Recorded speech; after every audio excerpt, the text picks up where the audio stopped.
जोहानाबाद नावाचं एक गाव होतं. त्या गावामध्ये जास्त जास्त गरीबच लोक राहायची. त्याच गावामध्ये राजू नावाचा एक शेतकरी पण राहायचा, ज्याच्याकडे थोडीशी जमीन होती. त्या जमिनीवर तो वेगवेगळ्या रंगाची झाडं उगवून आपल्या कुटुंबाचं भरण पोषण करत राहायचा. एक दिवसाची गोष्ट आहे. राजू संध्याकाळी थकून दमून घरी आला, तेव्हा त्याची 10 वर्षाची मुलगी नंदिनी त्याच्याकडे आली. काय झालं पोरी? आज जेव्हा मी आपल्या मित्रांबरोबर खेळत होते, तर त्यांनी मला सांगितलं की काही दिवसानंतर क्रिसमस येणार आहे आणि क्रिसमस वाल्या दिवशी चांगली चांगली मिठाई बनवतात. तुझे मित्र बिलकुल बरोबर बोलत आहेत.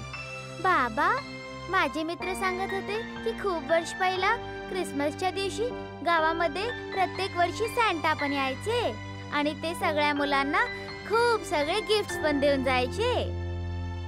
असं बिलकुल नाहीये मुली. खरं तर ती आपल्या गावामध्ये खूप वर्षापासून चालत आलेली एक गोष्ट आहे. तू म्हणू शकतेस की एक दंतकथा. राजूचं बोलणं ऐकून त्याची बायको वेद्या राजूला बोलली, ही गोष्ट नाहीये हो, मी पण ह्याच्यावर विश्वास ठेवते. माझी आजी सांगायची की त्यांच्या लहानपणामध्ये सॅन्टा क्लॉज खरोखरच यायचा आणि माझी आजी हे पण सांगायची की सॅन्टाने तिला खूप सगळे गिफ्ट्स पण दिले होते. कधी कधी तर मला असं वाटतं विद्या, तू अजून मोठी नाही झाली. मला आता असं वाटतंय की आता तरी तू मोठं व्हायला पाहिजेस. मला माहिती आहे की तुम्ही ह्याच्यावर विश्वास नाही ठेवणार, पण मला माझ्या आजीच्या गोष्टीवर पूर्ण विश्वास आहे. वृद्धाचं बोलणं ऐकून राजन हसत हसत तिथून निघून गेला आणि नंदिनी आपल्या आईकडे बघून बोलली, आई, काय मी मुखिया काकाकडे जाऊ? आज ते सगळ्या मुलांना गोष्ट ऐकवणार आहेत. का नाही बाळा, जा आणि जाऊन गोष्ट ऐकून आनंद घेऊन ये. नंदिनी एका झाडाकडे गेली, जिथे मुखिया एका चारपाईवर बसलेला होता आणि त्याच्या बरोबर गावाची सगळी मुलं होती. गावाचा म्हातारा मुखिया प्रत्येक वर्षी क्रिसमसच्या पहिला मुलांना क्रिसमसची नवीन नवीन गोष्ट ऐकवायचा. तुम्हाला माहिती आहे बाळांनो, वर्षांपूर्वी आपल्या गावामध्ये जोहानाबादमध्ये सॅन्टा येत होते आणि सगळ्या मुलांना खूप सारे उपहार देऊन जात होते. मुखिया काका, बाबा सांगत होते की असं काहीच नाहीये. ह्या तर फक्त जुन्या जमान्याच्या काही गोष्टी आहेत ज्यांच्यावर लोक विश्वास ठेवतात. यामध्ये तुमच्या वडिलांची चूक नाहीये. कधी त्यांनी सॅन्टाला बघितलंच नाही, तर त्या बिचाऱ्याला काय माहिती असेल. तेव्हा एक मुलगा ज्याचं नाव अंकित होतं मुखियाला बोलला, मुखिया काका, माझे बाबा पण सॅन्टाच्या गोष्टीवर विश्वास नाही ठेवत, पण आई कायम हेच बोलते की सॅन्टा खूप वर्ष पहिला आमच्या गावी यायचा. अंकित, जेव्हा मी तुझ्या वयाचा होतो तेव्हा मी माझ्या डोळ्यांनी सॅन्टाला बघितलं होतं, पण नंतर माहिती नाही का आपल्या गावामध्ये सॅन्टाने येणं बंदच करून टाकलं आणि मग सॅन्टाच्या येण्याची गोष्ट एक गोष्टच बनून राहिली, ज्यावरती काही लोक तर विश्वास करतातच पण काही लोक करतच नाही. मुखियाचं बोलणं ऐकून सगळी मुलं उदास झाली.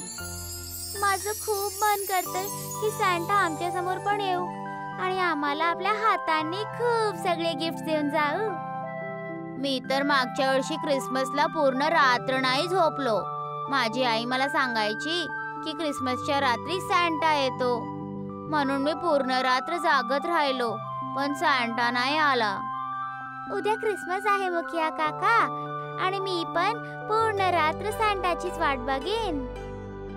मला विश्वास आहे की तुम्हा मुलांचं प्रेम एक ना एक दिवस सॅन्टाला परत जोहानाबाद मध्ये जरूर खेचून आणेल. मुलांना नाही माहित होतं की त्या सगळ्यांचं बोलणं आकाशमध्ये एक सॅन्टा एका मुलगी बरोबर बघत आणि ऐकत होता. मला एक गोष्ट नाही समजली सॅन्टा, जोहानाबाग तर तुमचं आवडती गाव होतं. बघा ना, मुलं तुमची किती आतुरताने वाट बघत आहेत आणि ती सगळी मुलं गरीब आहेत. तुम्ही त्यांना ह्या क्रिसमसच्या दिवस त्यांना गिफ्ट द्यायला का नाही जात? नाही, मी जोहानाबादला कधीच नाही जाणार. तुला नाही माहिती जोहानाबादच्या लोकांनी माझ्यासोबत काय केलंय. शेवटी तुमच्या बरोबर जोहानाबागाच्या लोकांनी असं काही केलं की तुम्ही पूर्ण संसारामध्ये सगळ्या मुलांना क्रिसमसच्या रात्री गिफ्ट देऊन जाता, फक्त जोहानाबादला सोडून. तुम्हाला तिथे जायला हवं.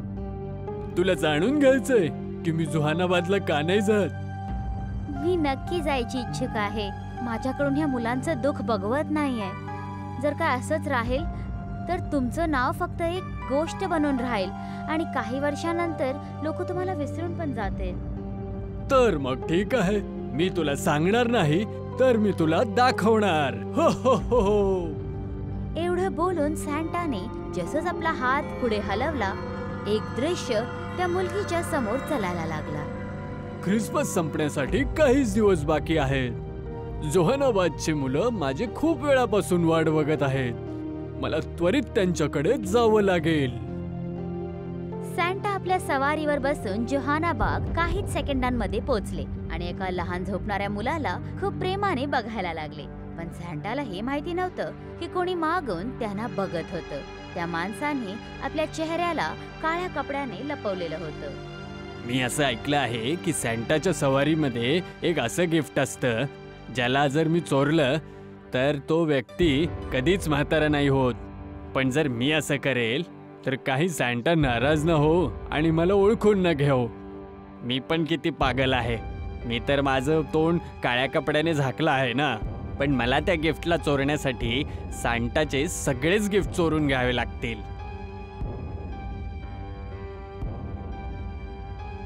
त्या माणसाने हळूच सॅन्टाचे सगळे गिफ्ट चोरी केले आणि तिथून पळून गेला. सॅन्टा जेव्हा आपल्या सवारीवर आला तर त्याने बघितलं की त्याचे गिफ्ट्स तिथून गायब होते. हे तर खूप वाईट झालं. बिचारे मुलं माझी वाट बघत असतील. पण आता मी या गावामध्ये कधीच नाही येणार. या गावातले लोक चोर असतील असं मग कधीच विचार नव्हता केला आणि मी चोरांच्या गावामध्ये गिफ्ट नाही वाटणार. सॅन्टा त्या मुलगीकडे बघून बोलला, बघितलंस तू? हो, मी बघितलं. पण एका माणसाची सजा तुम्ही पूर्ण गावाच्या मुलांना का देत आहात? तुला नाही माहिती मुली, माझ्यासोबत एकदा नाही बल्कि 3 वेळेस झालेला आहे. बरोबर 3 वेळेस माझे गिफ्ट कोणी चोरी केले. त्याच्यानंतर मी हा निश्चय केला की मी जोहानाबादमध्ये कधीच परत नाही जाणार. मला माहिती आहे, पण तुमचा राग जोहानाबागच्या त्या माणसावर आहे ज्याने चोरी केलेली आहे. पण मी त्या मुलांना निराश नाही बघू शकत. उद्या ख्रिसमस आहे आणि मी उद्या रात्री त्या मुलांना गिफ्ट देण्यासाठी नक्की जाईन. जर तू जाऊ इच्छित असेल तर तू जाणार. मी तुला नाही थांबवणार. पण तू बरोबर जाणतेस की तू पृथ्वीवरती तुझ्या या रूपामध्ये नाही जाऊ शकत. काय फरक पडतो? मुलं सॅन्टाला ओळखतात आणि मी पृथ्वीवर म्हातारी सॅन्टा बनून जाईन. दुसऱ्या रात्री सगळी मुलं बेसब्रीने वाट बघत होती. ती सुंदर मुलगी सॅन्टाच्या सवारीवर म्हातारी बाई बनून पृथ्वीवर पोचली आणि आपली सवारी जोहानाबादाच्या एका गलीमध्ये उभी करून त्या गावाला एकटक बघू लागली. हे गाव तर खूपच सुंदर आहे. आज जेव्हा मी झोपणाऱ्या मुलांच्या उशाच्या खाली गिफ्ट ठेवून जाईल आणि जेव्हा मुलं सकाळी उठून त्या गिफ्ट्सना बघतील तर खूप खुश होतील. सगळ्यात पहिला मला गावाच्या घरांना बघून घ्यायला पाहिजे की कुठे एखादी मूल जागत तर नाही आहे. अचानक आपल्या समोर मला बघून ते घाबरून जातील ना. एवढं बोलून ती म्हातारी सॅन्टा आपल्या सवारीला सोडून आपल्या जादुई शक्तीने तिथून गायब झाली. पण तिला हे माहिती नव्हतं की तोच माणूस ज्याने खूप वर्ष पहिला सॅन्टाच्या गिफ्टची 3 वेळा चोरी केली होती तिथे उभा राहून सगळं काही बघत होता. आज पूर्ण 40 वर्षानंतर सॅन्टाची सवारी या गावामध्ये आली आहे. मी तर या क्षणाची वाट बघत होतो, सॅन्टाचे गिफ्ट चोरायची. आज मला मौका भेटूनच गेला. एवढं बोलून त्या माणसाने म्हाताऱ्या सॅन्टाचे सगळे गिफ्ट चोरी केले. आता मला इथून लवकरच पळून जायला पाहिजे. म्हातारी सॅन्टा जेव्हा आपल्या सवारीवर परत आली तर सगळे गिफ्ट्स गायब बघून ती खूप वाईट प्रकाराने घाबरली. आता मी काय करू? सकाळी व्हायला फक्त काहीच वेळ उरला आहे आणि सगळे गिफ्ट्स गायब आहेत. मला परत सगळे गिफ्ट्स घेऊन यावे लागतील. एवढं बोलून म्हातारी सॅन्टा परत आपल्या सवारीमध्ये बसली आणि तिची सवारी आकाशाकडे पळायला लागली. काही तासांनंतर ती म्हातारी सॅन्टा जेव्हा जोहानाबाद परत आली तर सकाळी व्हायला फक्त अर्धा तास उरला होता. म्हातारी सॅन्टा खूप जोरात प्रत्येक घरी जाऊन झोपणाऱ्या मुलांच्या हातरुणावर गिफ्ट्स ठेवायला लागली. पण जसंच ती नंदिनीच्या घरी पोचली तेव्हा म्हातारी सॅन्टाने बघितलं की खरा सॅन्टा नंदिनी बरोबर बोलत होता. मला विश्वास होता सॅन्टा की तुम्हाला गावाच्या मुलांचं प्रेम इथपर्यंत नक्की ओढून घेऊन येईल. इथे यायचं माझं 2 कारण आहेत. एक कारण हे आहे की वेळ खूप कमी बाकी आहे आणि खूप सारी जागा अशा अजून बाकी आहेत जिथे मुलांना गिफ्ट अजून दिले नाहीयेत.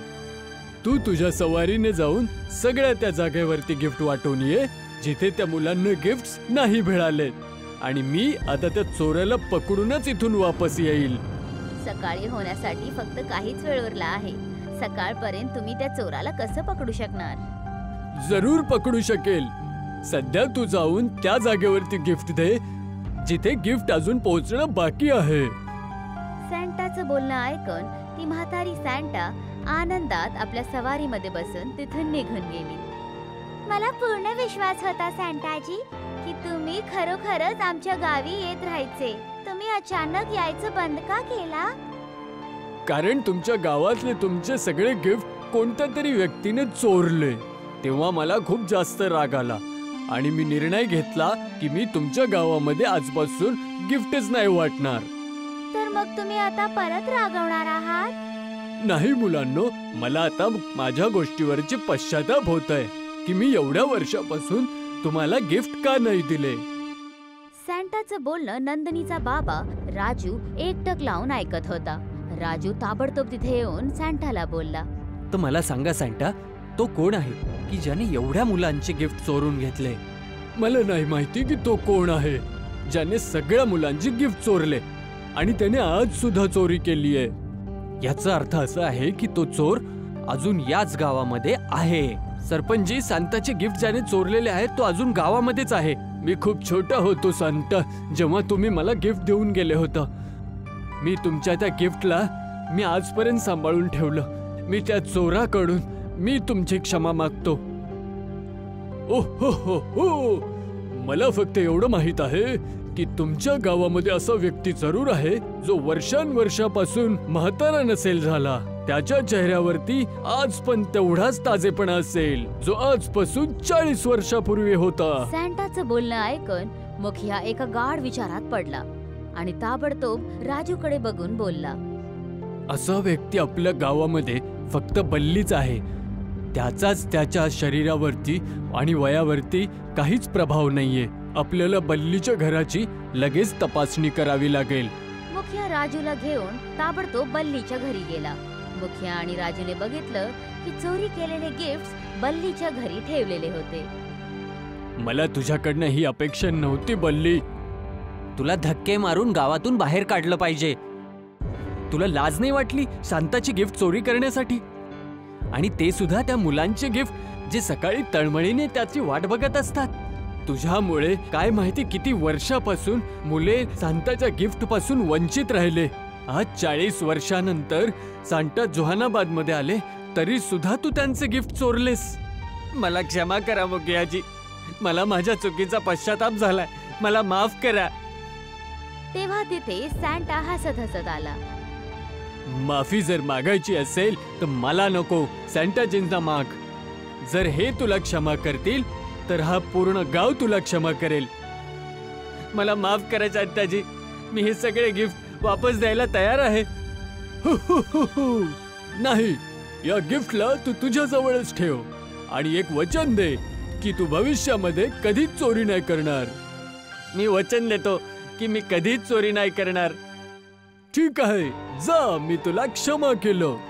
एवढं बोलून सॅन्टा आणि म्हातारी सॅन्टा सवारीमध्ये बसले आणि गावाकडे बघून बोलले. आता पुढच्या वर्षी परत भेटूया मुलांनो. सॅन्टा आता प्रत्येक वर्षी जोहानाबाद मध्ये क्रिसमसच्या रात्री येतात.